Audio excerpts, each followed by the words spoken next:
part.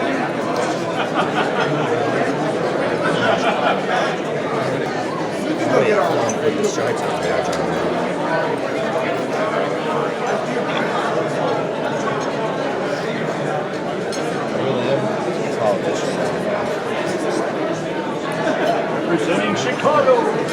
Thank you, bro. Just move forward one step. Just back a little bit, one step, partner. Thanks. Just behind that would be good. How did you feel when you received a phone call and they told you were fighting on Fox against Caleb Plant for the title? I said yes, and I broke down crying.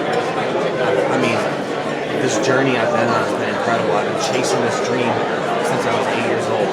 And yeah, I played a lot of different sports growing up, but boxing is what I love. And when I got signed by Top Rank, that was one of the most incredible moments of my life.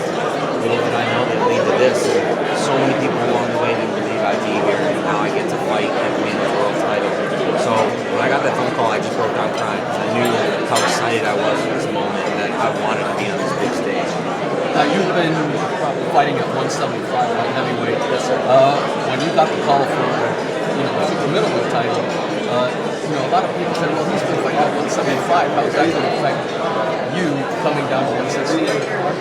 I see it as an advantage. I know I can hit 168. I got the right team around me. I'm going to come down at 168, and then I'm going to go back up in weight and be the bigger, stronger fighter. I mean, that's just facts. I'm bringing my power, I'm bringing my speed with me, and I'm bringing my athleticism with me. And so that's exactly what I'm going to do. When I hit 68, I said no issue. What do you think of Caleb Plant as a fighter? I told him I respected him as a fighter. I mean, everybody who wins a belt, I respect. And up there in the press conference, he started getting personal, talking about, my upbringing and, my family. I don't have this and that. And I'm not like that. I wanted to come out very classy, and I said right off the bat, I respect every fighter that steps up and risks their lives. So it got a little heated because I tried to come out in a respectful manner, and he didn't. And I don't know why he didn't, but obviously he's a champion for a reason. I respected every single fighter I've ever gotten to ring with, from 1-0 all the way up here to 21. Every single time, I never underestimate anybody. I really underestimate me. I hope everybody underestimates me. When I say I got nothing to lose, that means I'm not scared. That means I can't wait to get in the ring and put my hands on it. And ladies and gentlemen, we'll be starting the next press conference in 10 minutes. 10 minutes. Unfortunately, the lunch line has closed. There are no more food available. Hockey and maybe The lunch line is closed. Thank you. I'm not as obsessed with him as he is with me, apparently, as you saw during the press conference. But my last 4 opponents, I think, were 62 and 8 or something like that. I've been To a table or wherever he wants to go. I'm not the matchmaker. I'm not sitting there, So I fight who they put in front of me. I've been climbing up the ranks, and here we are, just fight for world titles. That's all I wanted. So none of that really bothered me. You've been through your trials and tribulations just like Caleb Plant. You both were going back to back with each other in the banter. Did he get under your skin a little bit? By your body language, you both were kind of squirming, but did he get under yours? No, he didn't get under my skin. I was just surprised that he decided to take it that level. Like I said, I've been trying to be respectful and courteous right off the bat. When I get on the stage, I talk about how I respect fighters, and I respect Caleb as a fighter, and that still holds true. But it got a little heated, I think, because he kind of brought things to a different level, talking about what I am, what I'm not, and that I'm not focused on this, or I do all these other things, and my personal life. And I would never talk about his personal life. That's just not me. We've all been through ups and downs, man. God knows I have, in and out of hospitals, told I'd never fight again.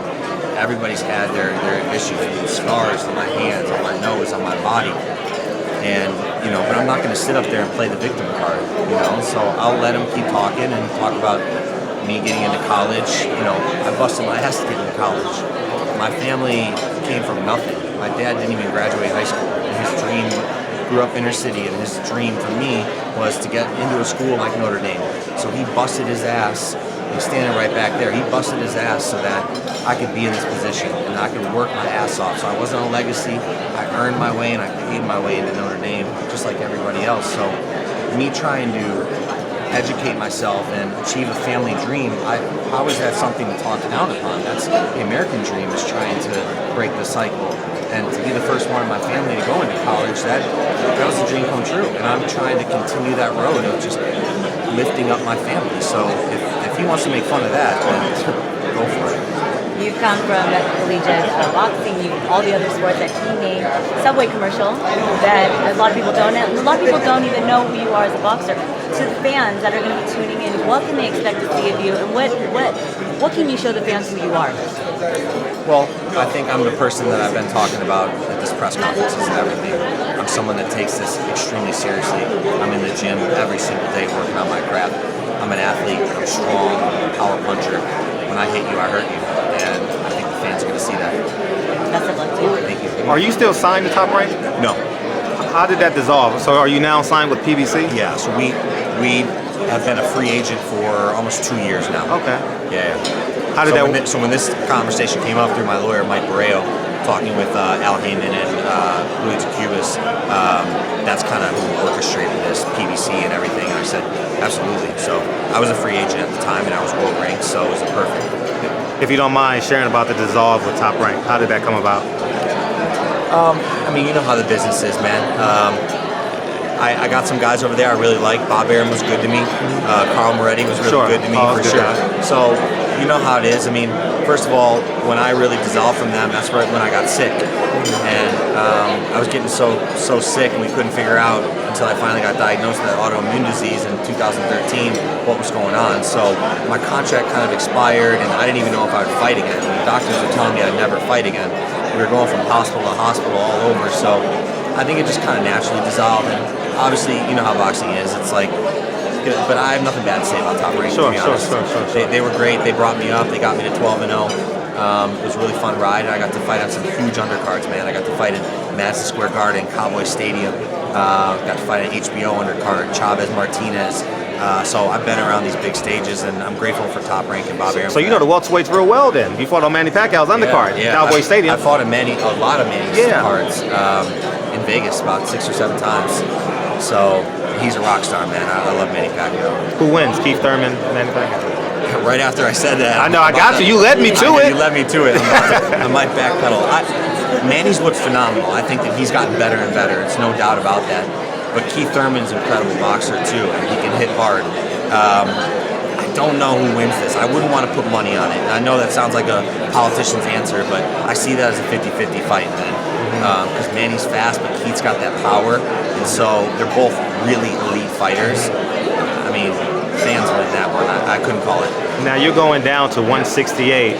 Do you plan on staying down at 168 once you win the title?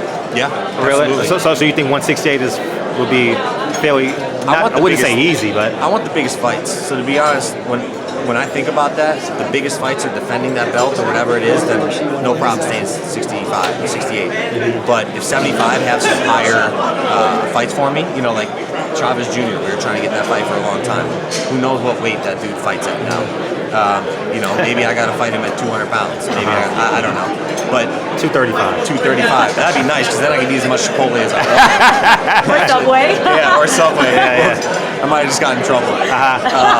Yeah, man. But so yeah, I haven't really thought about it. All I'm focusing on July 20th. Okay. That's good. Do you think that Plant is kind of psyching himself up? Do you think it's really not an opportunity for you guys? Like bringing it into personal stuff, trying to psych himself up for that fight? Like I said, I see it as insecurity. You know, I'm usually cool, calm, collected, and I was until he started talking, you know, about the personal life and whatnot. that's what guys do. You know, I mean, you want to watch out for the most quiet one. There's no specific. You know, a lot of guys talk a ton of mess so that they think they believe it themselves, you know. But it doesn't matter to me. All this stuff, you know, we go back and forth. The other night, the bell rings, just us two, and no one's thinking about the talk or leading up to it, I promise you. All we're thinking about is winning. Are you gonna knock him out? Absolutely. What round? All right.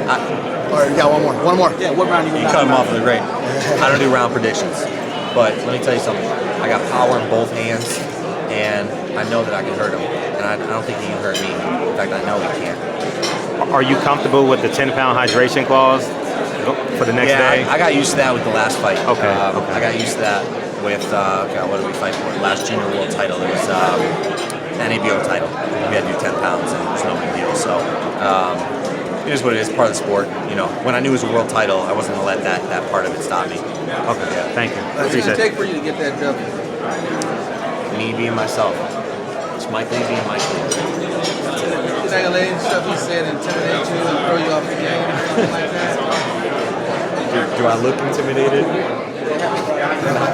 right. He's nothing. Thanks, guys. Thanks, Mike.